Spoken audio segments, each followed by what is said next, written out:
Hello and Happy New Year from the Chamber Orchestra of the Springs. We are so excited to be bringing new, exciting music to this year of 2019.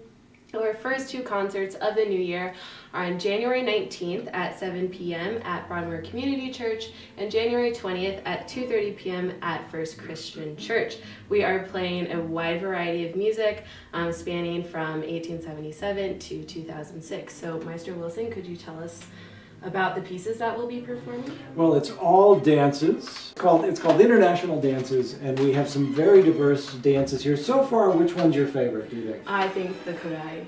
Just Kodaly? because of how powerful every single section is. So some very cool Hungarian dances. And Kodaly was the guy that traveled around with Bartók, and they recorded a lot of folk music, and the whole idea was to make these concert hall type pieces out of folk dances and folk music.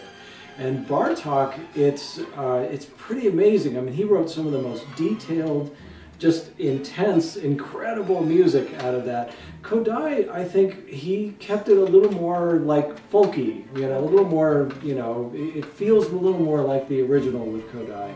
And this is a great set of dances. It's about 11 minutes, but holy smoke is it hard for us to play. So we're having a good time with it, but it's very diverse, and there's some of this Hungarian style, like, sort of like a gypsy fiddling kind of style, where the tempo's everywhere, and it's just going crazy. So it's been a lot of fun. I mean, this is hard. The string parts are hard for this. Difficult. I mean, Yeah. It's very fast. Yeah. And I'm not going to make it easy on them, not even a little.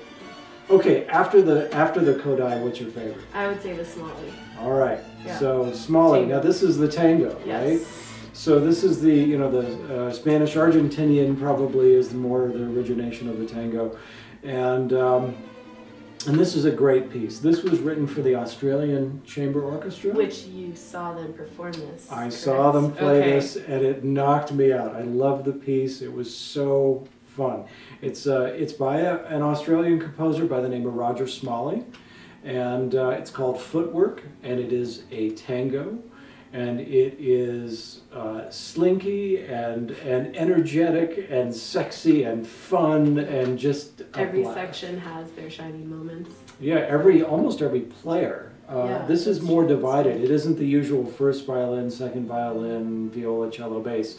There are 6 separate first violin parts. Yeah. There are 4 separate second parts, I right? think, and 3 violas. Only 3 violas, that's right. And then 3 cello, and then the bass. It's written as one part, but they divide a lot. Okay. So it gives every single player a chance to show off a little bit, and it's really kind of fun. It's going to be fun to challenge the strings a little That would bit. be great. All right, so after that, what's your next one? Dvorak. Dvorak. Okay, Yes. the American Suite. What do you Yes. think about this piece? So I've heard it a couple times, Mm-hmm. never live, but I like the melodies over all of the harmonies. Mm-hmm. Because the harmonies are so light, and then the melodies I feel like just shine so brightly over the harmonies. That's a good point. That's one of the things we've been trying to do in rehearsal, Yes. isn't it? I've been That trying is to one bring of that the out. things we're trying. Yeah, it's one of those things where it's like the orchestration is pretty delicate, and all of a sudden, if somebody's playing a little too heavy, it doesn't work. Like the whole thing bogs down. It's really got to be the melody and then kind of everything a little out. So this was originally a piece for 2 pianos that Dvorak composed while he was in the United States, Yes. and then he orchestrated it right before he left. Right. And it is overshadowed in just the worst way by the New World Symphony, of course, But the New World Symphony is, it's this giant cathartic orchestral experience, 45 minutes of just, Sound. it's incredible. It's an incredible piece. And this is a little simpler, So I was just asking Pam recently about whether or not she had played the Czech Suite. Right. And it feels very much the same, right? 5 movements, Yeah. all dances, nothing that's supposed to be crazy over the top, just really fun. And I think they're pretty diverse, and I think you can definitely hear American music. I hear a lot more Native American music, but I do hear some African American music, a little bit of blues in there A little bit. that I'm trying to bring out. I like swing. And then in terms of the dance forms, I think Dvorak played it a little safe. They're more European dance For sure. forms, but it sounds very American. So I like the piece, and it never gets played. So this is your one opportunity to hear Dvorak's Czech Suite, because who knows when it'll get played in Colorado Springs again. But we're going to play it, and we're going to make the case for that piece. So now that was 3. So what's Right. your 4th favorite? We're going to Okay. find out which is her least favorite. This is not, no, this has nothing to do with that. So I would say Tchaikovsky, Okay. which was also written for violin and piano, right? And the orchestral parts were written after the piano part. Right. So And it's the Waltz Scherzo of Tchaikovsky, and Jacob Klock, our concertmaster, will be playing the solo. And it really is like a mini violin concerto, and Jake has about 1 billion notes. And the fun thing is, for the orchestra, we really don't have all that much to do. honestly, yeah, violas are just playing on 2 and 3 quarter Yeah. notes, so hopefully we don't mess that up. Oh, I doubt you will. Okay. But you never know. We're violas. You'll never know unless you come here and find out. Yeah, it's really a fun piece. And so for Jake, there's 1 million notes, and you know the waltz part, of course, makes perfect sense. It feels sort of waltz time, but scherzo in music really specifically suggests that it's going to be on the fast side, but you have to play lightly, playfully, gracefully.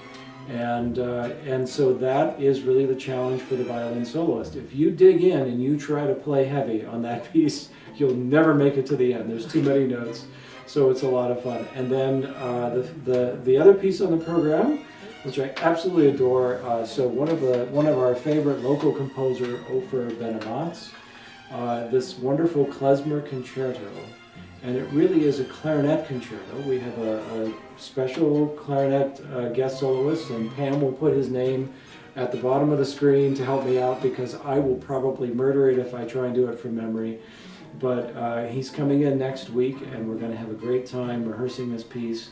It feels very much like klezmer, traditional klezmer music, but it's set in a very modern way. Right. Including multimeter, including some really crazy stuff for the orchestra. So this is going to be tough for us. There are extended techniques in the clarinet part, correct? Yep. Okay. Yep. And then anything in orchestral parts? A little, but not much. Okay. We're pretty safe there, but it's we do, and the fun part is that in the last movement, the orchestra actually has to simultaneously sing and play. If you ever want to see musicians scared for their lives, ask them to, orchestral musicians scared for their lives, ask them to sing something. It feels very much, I think the whole thing almost feels like, the second movement is very much a wedding dance. This tradition where the bride has to do 7 circles around the groom. Okay. Figures woman would have to work harder than the man.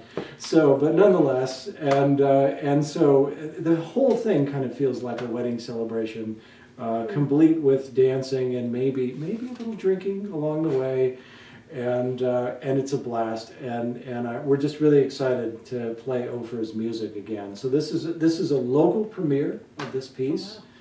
And I hope we do it justice. I hope Ofer will be happy. He'll be there if you want to meet the composer.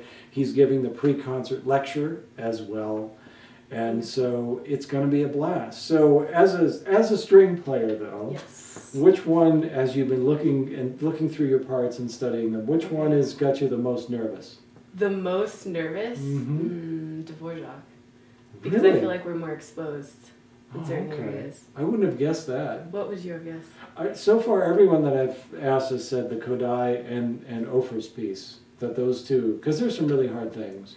Yeah, but if you put it to a metronome, I feel like it fits right in. Okay. I don't feel like there are a lot of note things. I feel like it's just the tempo that makes it more difficult. But if you work with a metronome, that's... Okay. Well, that's why Grace is cooler than all of us. Use a metronome. It is your friend. But thank you so much, and I hope you all can join us on January 19th and 20th.